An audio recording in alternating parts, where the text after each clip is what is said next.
तमाम दोस्तों देखने वालों को अस्सलाम वालेकुम।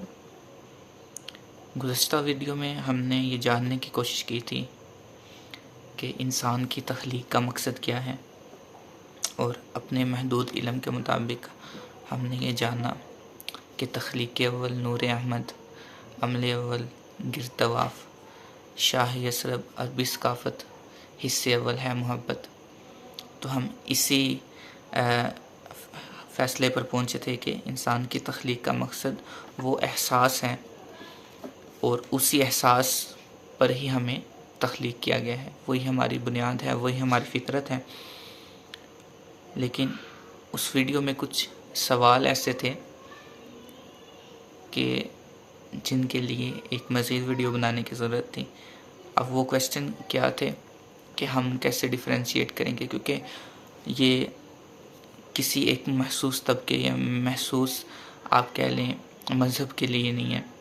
ये पैगाम जो है, ये जो एहसास है, ये हर इंसान की मिरास है। लास्ट टाइम हमने वो कंपैरिजन किया एक क्रिश्चियन एंड एथियस्ट का, वहाँ पर दूर दूर तक कोई मुसलमान नहीं था, तो वो भी इसी एहसास के मुतल्लिक डिस्कशन कर रहे थे। यानी हर मज़हब जो है वो जो भी अहकामात उसमें दिए गए हैं अल्लाह ताला की तरफ से, उनकी जो इल्हामी किताब के अंदर मेंशन है, तो हर मज़हब हर लिहाज से मोहब्बत ही का हुक्म देता है, मोहब्बत ही को फ़रोग़ देता है, एहसास, एसार, कुर्बानी, और यही चीज़ जो है हमने रिप्रेजेंट करनी।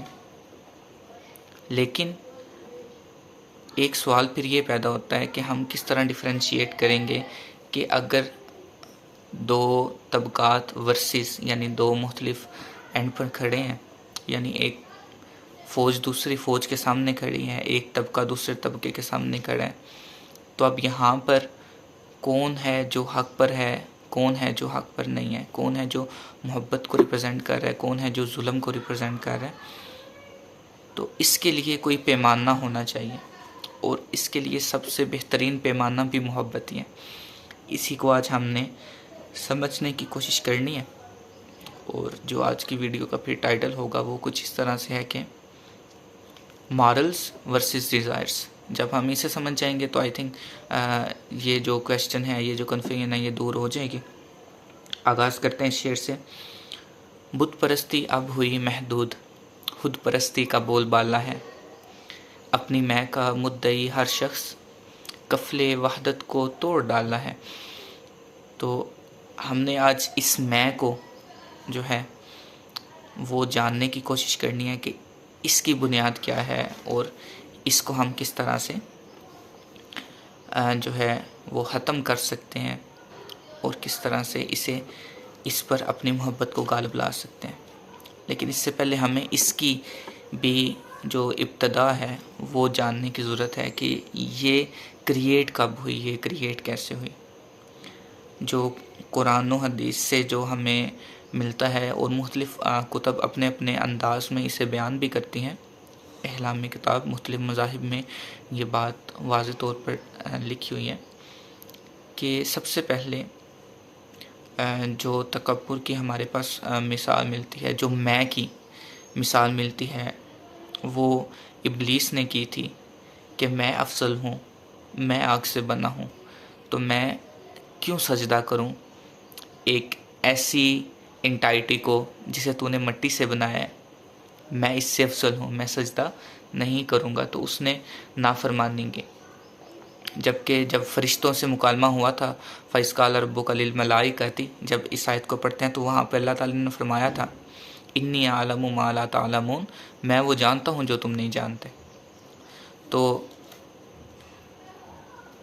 बेसिकली अब इब्लीस को ये तो इल्म था कि अगर अल्लाह ताला ने, बेसिकली यहाँ पे वो क्वेश्चन अराइज़ होते हैं, इसमें हम पहले भी डिस्कशन कर चुके हैं कि अल्लाह ताला के हर हुक्म में कोई हिकमत होती है। हम अपने महदूद इल्म की वजह से कभी कभी उसे समझने से आप कह लें कासिर होते हैं, और इस वजह से हम जो है उससे इनकार कर देते हैं या फिर उस पर खामोश हो जाते हैं। ये दो रद्द अमल है। या तो हम इनकार करेंगे या खामोश हो जाएंगे, बल्कि तीसरा भी ऐड कर लें, शायद हम ये कह कर कि इसमें कोई अल्लाह की हिकमत हो कि हम उस पर अमल करेंगे। एंड जब तक आपको आंसर नहीं मिल जाता तब तक वो अमल भी खोखला अमल होता है मेरे ख्याल से, क्योंकि नबी पाक सल्लल्लाहु अलैहि वसल्लम की हदीस है कि अमाल का दारोमदार नियतों पर है। अगर आप उसके मुतल्लिक कंफ्यूज्ड हैं जो अमल आप कर रहे हैं, तो फिर उसका वो मज़ा नहीं आएगा। जिस तरह मैंने कहा कि जब मैं छोटा था तो मुझे इस बात की समझ नहीं आती थी कि हर नबी पाक सल्लल्लाहु अलैहि वसल्लम के मुतल्लिक जितनी भी चीज़ें स्टडी की, उनके अखलाकियात को पढ़ा गया, तो ये जंगो जिदाल मुझे समझ नहीं आता था, जिहाद मुझे समझ नहीं आता था, और तब तक मैंने इसको कंसिडर नहीं किया। फिर आहिस्ता आहिस्ता अल्लाह की मदद से ये बात थोड़ी क्लियर होगी। तो बात करने का मकसद ये है कि इब्लीस ने उस हिकमत को नहीं जाना और उसने अल्लाह ताला के सामने सजदा करने से इनकार कर दिया। तो ये वो पहली फर्स्ट टाइम था जब अल्लाह की बारगाह में जो है सरकशी जो है वो वाज़े हुई।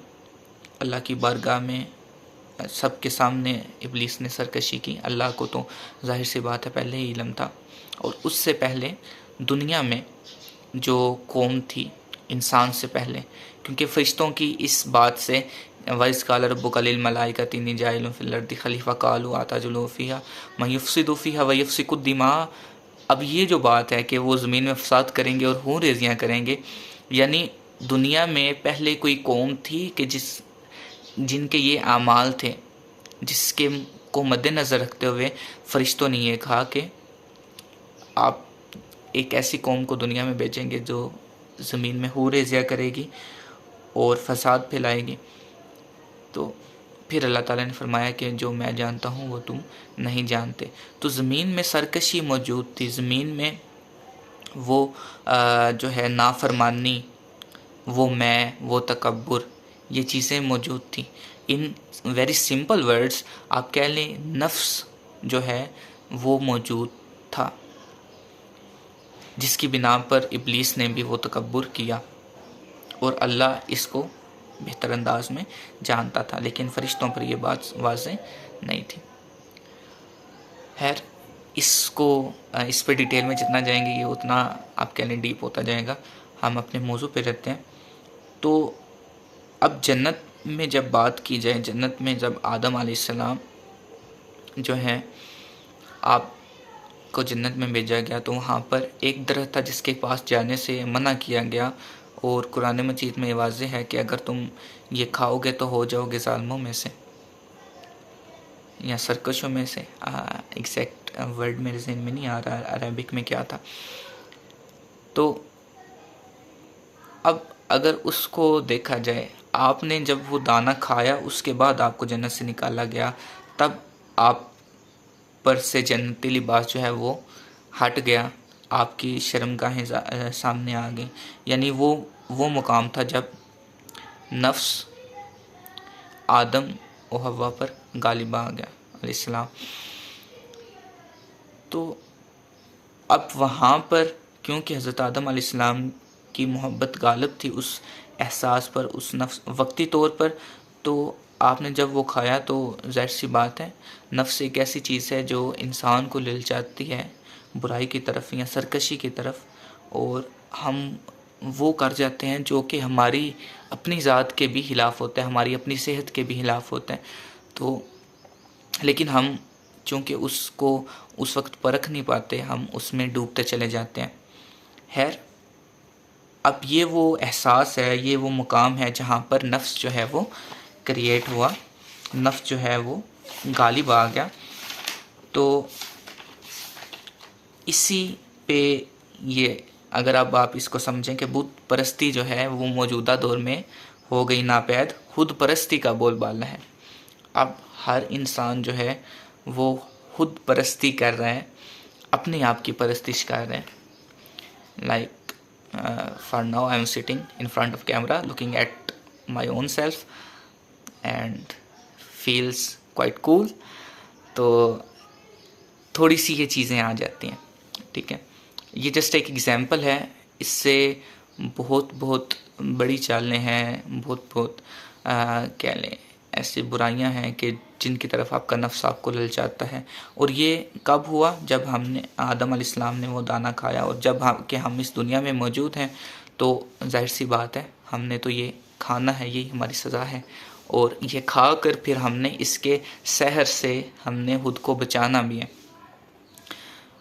इसको मैं थोड़ा सा इस लिहाज से एक हदीस की रूह से एक्सप्लेन करता हूँ कि नबी पाक सल्लल्लाहु अलैहि वसल्लम ने फरमाया कि अगर आप पे निकाह की इस्तात है तो निकाह करें, अगर नहीं है तो रोज़ा रखें, बेशक रोज़ा शहवत को दूर करता है।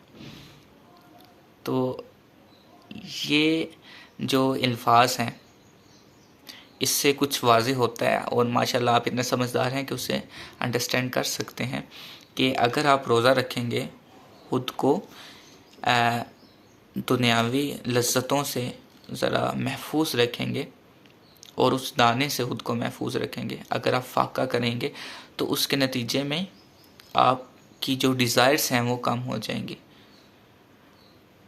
अब हम आते हैं अपने उस क्वेश्चन की तरफ, उसके आंसर की तरफ कि हाउ कैन वी डिफ्रेंशिएट, कि कौन सही है, कौन बेसिकली अपने दीन के मुताबिक इवन वो मोहब्बत के लिए या अल्लाह के हुक्म के लिए उसने ये स्टेप लिया है, और कौन है जो अपनी ज़ाती ख्वाहिशात के लिए जंग कर रहा है। अब इसमें हम जस्ट किसी आप कह लें कि एक मज़हब को टैकल नहीं कर रहे, लेकिन इसमें मुसलमान भी मौजूद हैं। बहुत से मुसलमान ऐसे मुल्क हैं कि जो महज अपनी ज़ात के लिए अल्लाह के हुक्म से सरकशी कर रहे हैं मौजूदा दौर में, and somehow at some level including us being Pakistani. तो अब हमने ये डिफ्रेंशिएट करना है कि अल्लाह का हुक्म क्या है, उसके बैक एंड पे हम कोई स्ट्रेटजी यूज़ कर रहे हैं, या फिर खालिसतन अपने नफ्स के लिए, अपनी ज़ात के लिए, अपनी ज़िंदगी के लिए, अपनी चाहतों के लिए, अपनी आसाइशों के लिए हम जो है अल्लाह के हुक्म से सरकशी कर रहे हैं। What we are saying, we are the chosen one, and or we should say हाजा मिन फजल रब्बी।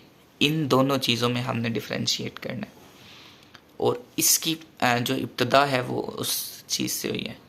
अब हमने थोड़ा सा जो कि आज का टॉपिक था डिज़ायर्स वर्सेस मॉरल्स।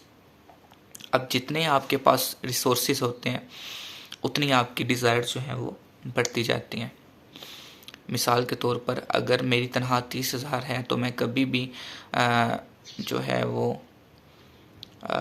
कोई, मुझे तो गाड़ियों के नाम भी नहीं आते, यानी इतनी सी डिज़ायर है, यानी गाड़ियों की डिज़ायर नहीं है, ठीक है। तो लेट्स सपोज मेरी अगर 30,000 पे है तो मैं कभी भी ये जो कार होती है इसके ख्वाब नहीं देखूंगा, ये टोयोटा पता नहीं क्या कहते हैं, खैर इसके मैं ख्वाब नहीं देखूंगा, मुझे इनके नाम भी नहीं पता।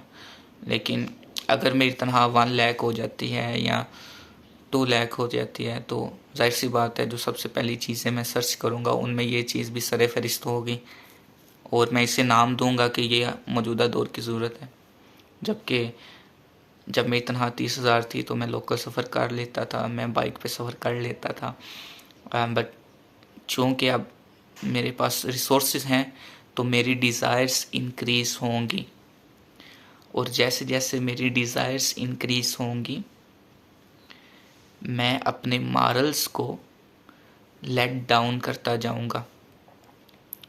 मैं अक्सर सोचता हूँ कि जो कुल आलमीन के लिए रहमत बन कर आए, और वो हज़रत अली जिन्हें इल्म का दरवाज़ा कहा गया, वो अली जिनके मुतल्लिक़ ये कहा गया कि मैं ज़मीन से ज़्यादा आसमानों के रास्ते जानता हूँ,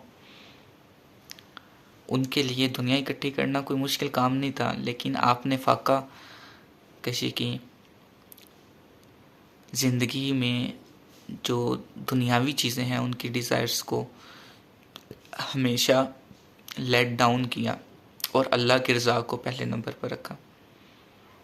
वो इल्म होते भी आपने कभी भी दुनिया की आसाइशों से दिल नहीं लगाया। So why, the question is why. इसके बैक एंड पे अगेन वही बात है कि जिस कदर आपकी रिसोर्सेज ज़्यादा होंगी, ये क्योंकि अब हम वो दाना खाते हैं, रोज़ खाते हैं, तो जब तक हम इस दुनिया में हैं नफ्स के साथ हमारी जंग जो है वो कंटिन्यूस है। जब तक हम सांस ले रहे हैं हमने ये जंग लड़ते रहना है। और इसको लेट डाउन करने का एक ही तरीका है कि हम जो हैं इसकी डिज़ायर्स को कम कर दें। और डिज़ायर्स कम करने का जो तरीका है रिसोर्सेज को कम कर दें। आपने कभी भी ज़रूरत से ज़्यादा चीज़ें अपने पास नहीं रखी। नबी पाक सल्लल्लाहु अलैहि वसल्लम को देखने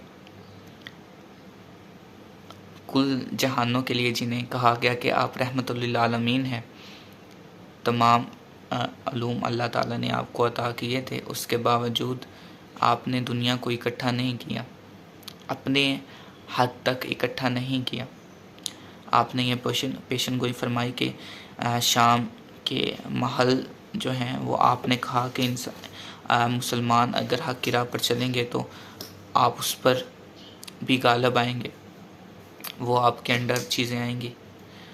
लेकिन वो चीज़ें फ़तह करने के बाद हज़रत उमर के दौर में इतनी फतूहात हुई, लेकिन उसके बाद जो खलीफातुल मुस्लिमीन हैं उनका अपना ज़ाती जो ज़िंदगी का रहन सहन था उसे देखें ज़रा। एक खलीफा आम रोड पर एक दरख्त की छाँव के नीचे लेटे हुए हैं और बकरियां चरा रहे हैं।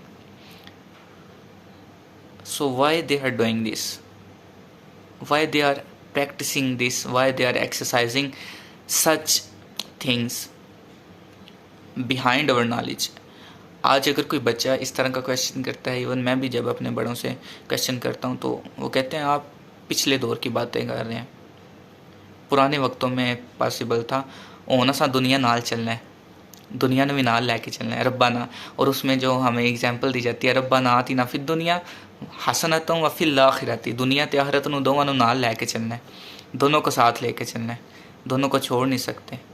आप दुनिया के छोड़ के बिल्कुल जो है सूफ़ी नहीं बन सकते, दरवेश नहीं बन सकते। And that's somehow I also think कि ये ईजी एस्केप है। हाँ, जब आप उस वक्त से गुज़र रहे हैं अपने नफ्स को पे गालिब आने के लिए, उसकी डिज़ायर्स को कम करने के लिए, ये एक तरीका ज़रूर है। लेकिन उसके बाद जितने भी तसव्वुफ़ के लोग हैं, जितने भी औलिया अल्लाह हैं, उन्होंने कभी भी अपने दरवेशों को दुनिया से दूर नहीं किया, दुनिया की मोहब्बत से दूर लाजमी किया। ये दोनों अलग चीज़ें हैं। तो अगर हम अपनी इन डिज़ायर्स को कम करेंगे, उसके नतीजे में हमारे अंदर वो मॉरल्स क्रिएट होंगे। अब इसकी एग्जांपल अब बिल्कुल अपोजिट जाएं। रिसोर्सेज ज़्यादा हैं तो आपकी ख्वाहिशात बढ़ेंगी, आपकी ख्वाहिशात बढ़ेंगी, आपका नफ्स गालिब आएगा और एक वक्त ऐसा आएगा कि आपके रिसोर्सेज आपकी ख्वाहिशात से कम हो जाएंगे और उन रिसोर्सेज को इकट्ठा करने के लिए फिर आप कोई बैड मीन यूज़ करेंगे जो कि अल्लाह ताला की हदों से तिजावज़ करने के मुतरादिफ होगा। आप सरकशी करने पर मजबूर हो जाएंगे, आप सूद लेने पर मजबूर हो जाएंगे, आप रिश्वत लेने देने पर मजबूर हो जाएंगे। क्योंकि आपकी फ़िज़िक में ये जो आप बायोलॉजिकली से देखें, डोपामाइन की मिसाल ले लेते हैं कि जब आप इसके आदी हो जाते हैं ना तो फिर आहिस्ता आहिस्ता ये स्ट्रांग होता जाता है। थोड़ी थोड़ी देर बाद आप ये रिक्वायर करता है कि कुछ नई डिज़ायर एंड जब आप वो डिज़ायर्स पूरी करते जाएंगे it gonna be more strong. और जैसे जैसे ये स्ट्रांग होगा आप वीक होते जाएंगे, आप अपनी पहचान खो देंगे, आप गुम हो जाएंगे अपनी इन ख्वाहिशात में। आप एक ह्यूमन के तौर पर भी खुद को नहीं दे सकेंगे।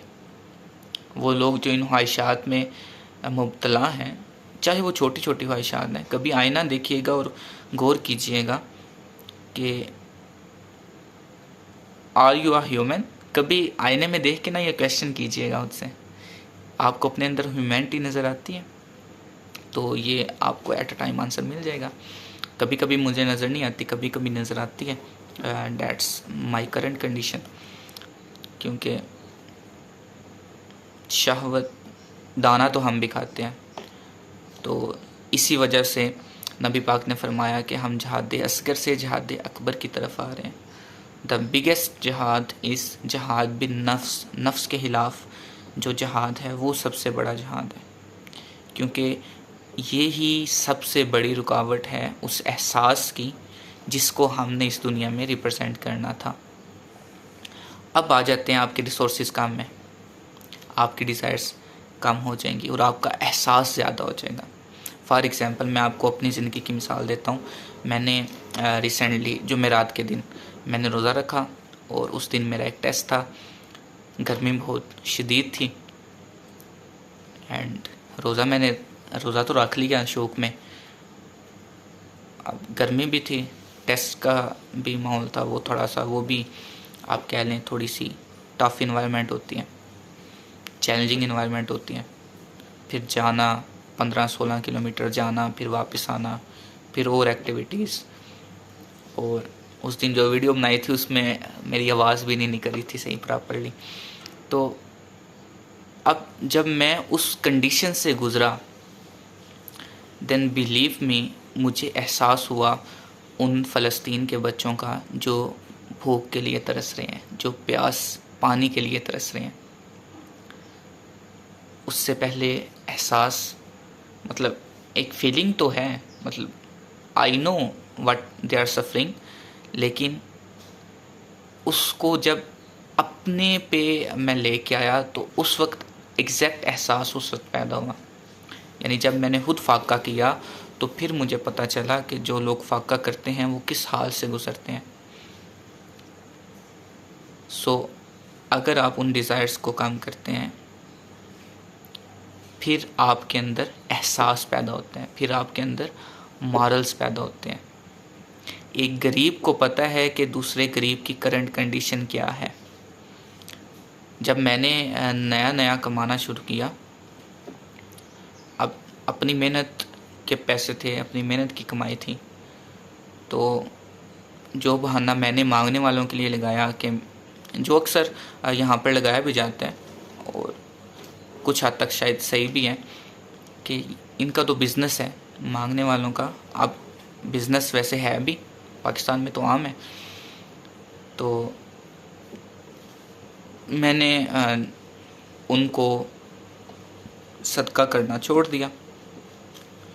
अब उसमें आई कैन से कि ये उनका बिज़नेस है, बट आई कैन डिफ्रेंशिएट कि कौन वाकई किसकी वाकई रिक्वायरमेंट है।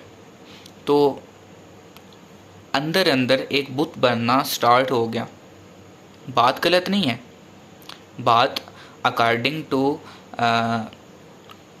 रूल एंड रेगुलेशंस, असूल के मुताबिक है। सबको पता है कि जो है ये एक तबका है, उनके लिए ये बिज़नेस है। लेकिन मैंने जब ये अमल किया तो मैंने अपने अंदर महसूस किया कि मेरे अंदर एक बुत बन रहा है। तो अब मौजूदा हालात में बात को ज़रा मुख्तसर करते हैं। If you are gonna differentiate between morals and desires, between right and wrong, कि कौन, आपको जस्ट ये जानना होगा कि कौन मॉरल्स के लिए लड़ रहा है और कौन डिज़ायर्स के लिए लड़ रहा है। किसका अमल मॉरल्स के लिए है, कौन एसार कर रहा है, कौन एहसान जितला रहा है। कौन हक़ के लिए अपनी जान कुर्बान कर रहा है और कौन अपनी ख्वाहिशात के लिए, अपनी बल्ले बल्ले के लिए कुर्बानी दे रहा है और कौन जो है हक़ ताला की, हक़ की वहदानियत की जो है रिप्रेजेंटेशन कर रहा है।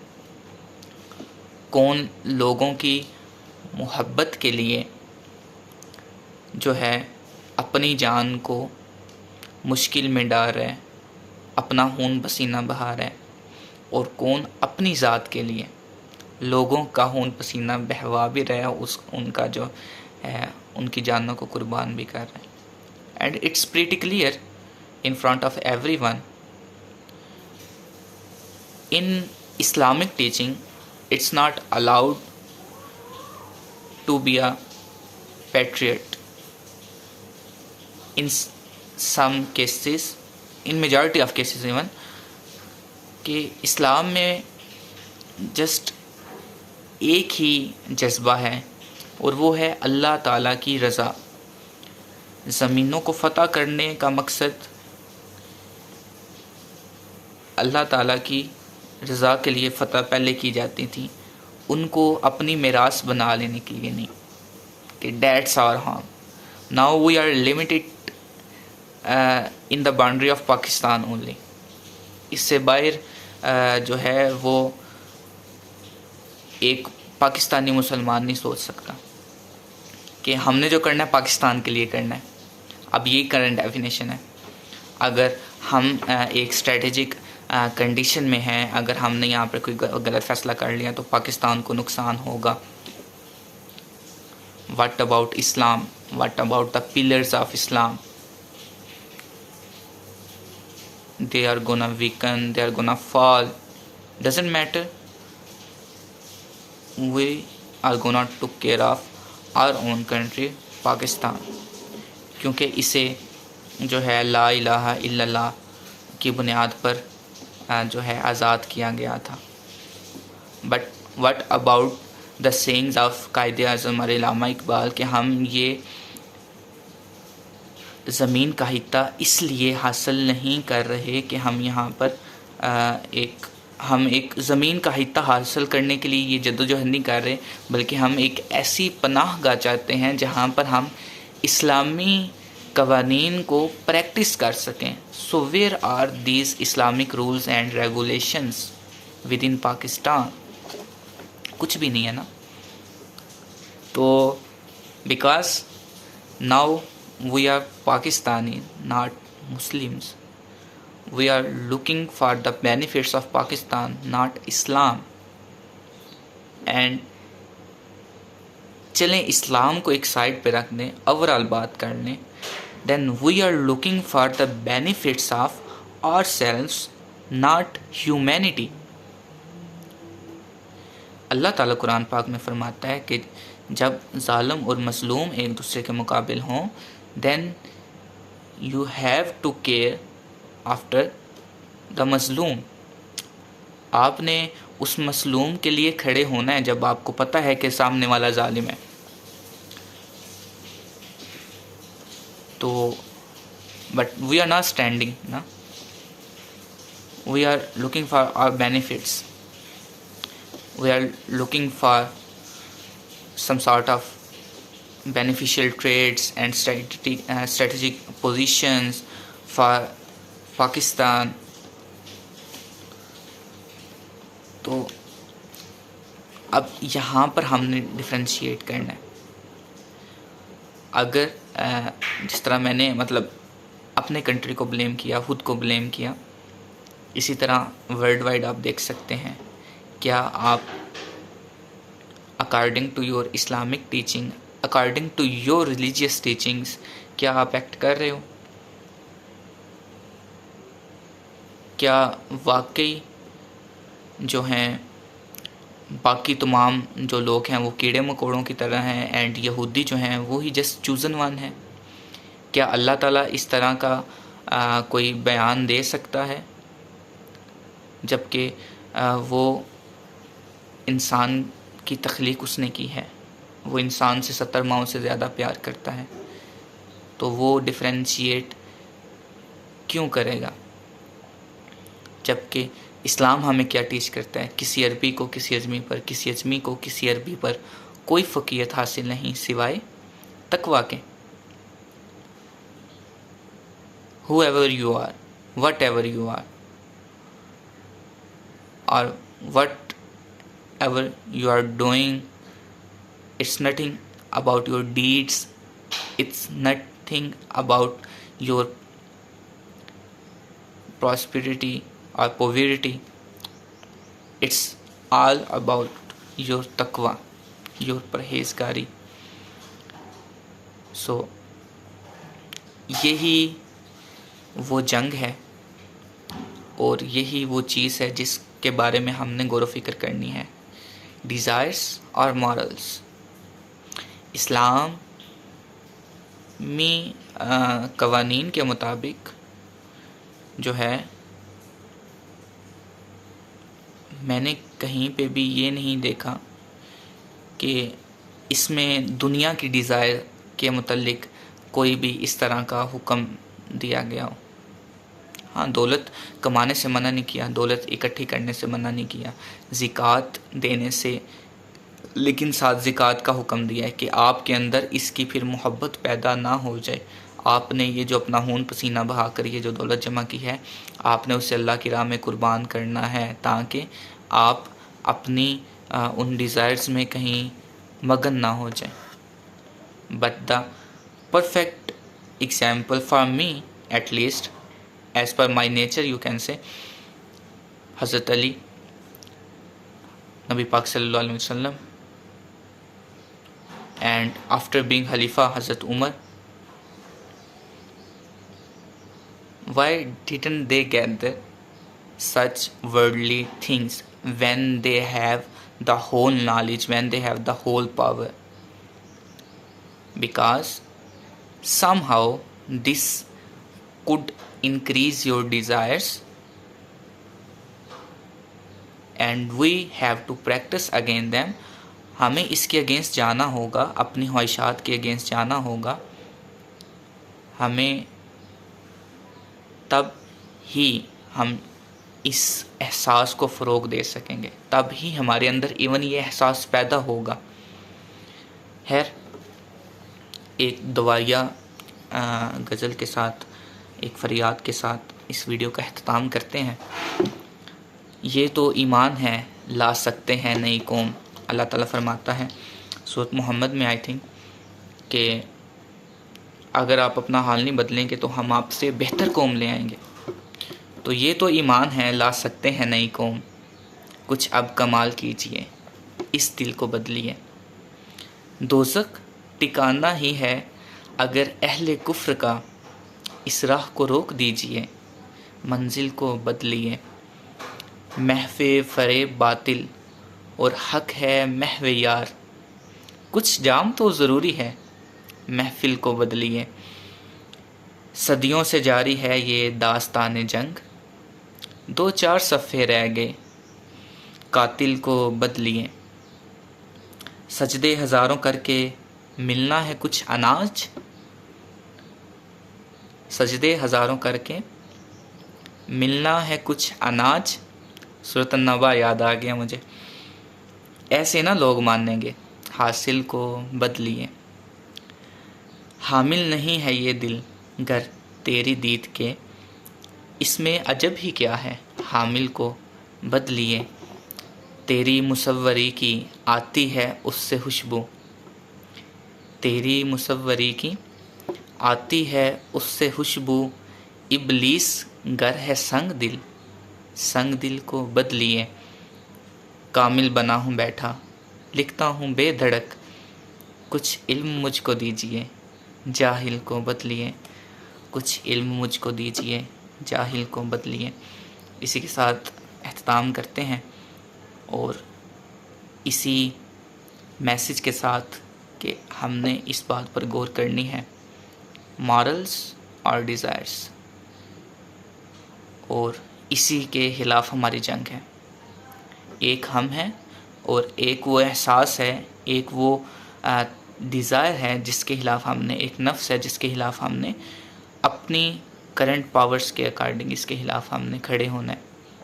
तब ही हम खुद को जान पाएंगे, तब ही हम एक बेहतरीन इंसान बन पाएंगे और तब ही हम एक बेहतरीन मुसलमान भी बन पाएंगे। If you are not a good human you can never be a good Muslim. तो इसको इंशाल्लाह हम प्रैक्टिस करने की अपने अपने इस्तिताअत के मुताबिक, अपने अपने महदूद इल्म के मुताबिक कोशिश करेंगे। अल्लाह हम सब को हक़ पर रहने की, हक़ को समझने की और उस पर अमल करने की तौफ़ीक़ अता फ़रमाए। अल्लाह हम सब का हामी व नासिर हो। इसी के साथ इजाज़त दीजिए। अल्लाह हाफ़िज़।